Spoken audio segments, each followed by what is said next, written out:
आजमगढ़ जिले के परिवहन विभाग में एक चौंका देने वाला मामला सामने आया है, जहां मुर्दे ने आरटीओ ऑफिस आजमगढ़ में पहुंचकर अपनी 4 पहिया वाहन की एनओसी ली और दूसरे को बेच दी। मामला तब सामने आया जब मुर्दे की पत्नी ने परिवहन विभाग से लगातार मंत्री और आईजीआरएस पोर्टल पर भी अपनी शिकायत दर्ज कराई।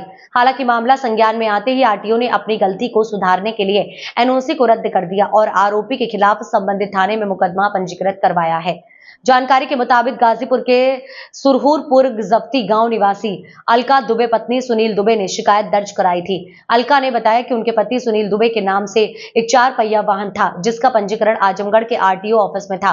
बताया कि उनके पति की मौत 18 अक्टूबर 2023 में हो गई है।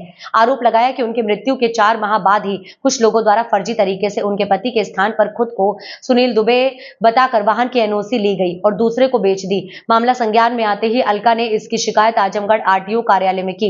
इसके साथ ही तत्कालीन एसपी अनुराग आर्य से लगातार आईजीआरएस पोर्टल पर की। मामला संज्ञान में आते ही विभाग ने गलती को सुधारने के लिए एनओसी पर रोक लगा दी और फर्जीवाड़ा करने वालों के खिलाफ एफआईआर दर्ज कराया। सर, आजमगढ़ आरटीओ में एक मुर्दे द्वारा एनओसी लेकर गाड़ी को दूसरे को बेच दिया गया। इस मामले में आजमगढ़ आरटीओ द्वारा क्या कार्रवाई की? गाड़ी नंबर बताइए और पक्ष का नाम बताइए। सुनील दुबे।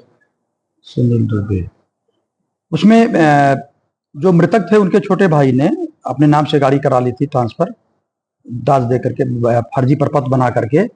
ये जब मामला प्रकाश में आया तो उनके खिलाफ उन्होंने फिर स्वीकार किया एफिडेविट दे करके कि हमसे गलती हुई थी, हमने गलत किया था, तो उनके खिलाफ एफआईआर कराई गई।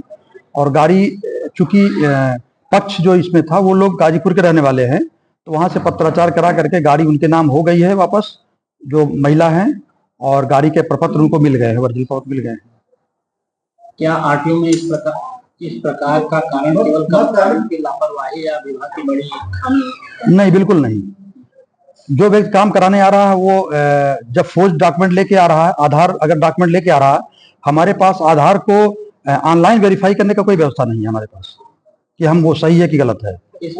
इस मामले में जिन कर्मचारियों की संलिप्तता पाई गई है उनके खिलाफ क्या कोई उनसे जवाब तलब किया गया है। अभी वो अवकाश पर है, उनके घर में शादी ब्याह का फंक्शन है, वो जवाब देंगे, फिर उस हिसाब से कार्रवाई करेंगे। क्या आरटीओ के सिस्टम में कोई ऐसी व्यवस्था है जिसमें मृतक के नाम पर किसी भी प्रकार के दस्तावेज जारी करने से पहले उसकी पुष्टि हो सके?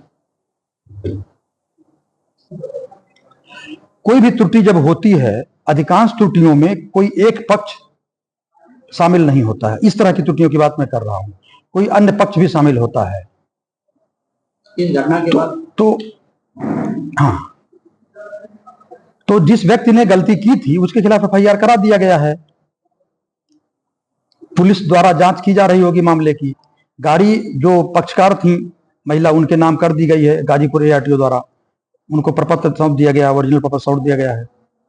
इस घटना के बाद आरटीओ ने कोई ठोस कदम उठाया है ताकि भविष्य में कोई इस तरह की धोखाधड़ी न कर सके? हमारी सारी सर्विसेज ऑनलाइन हो रही हैं और अधिकांश हो भी चुकी हैं।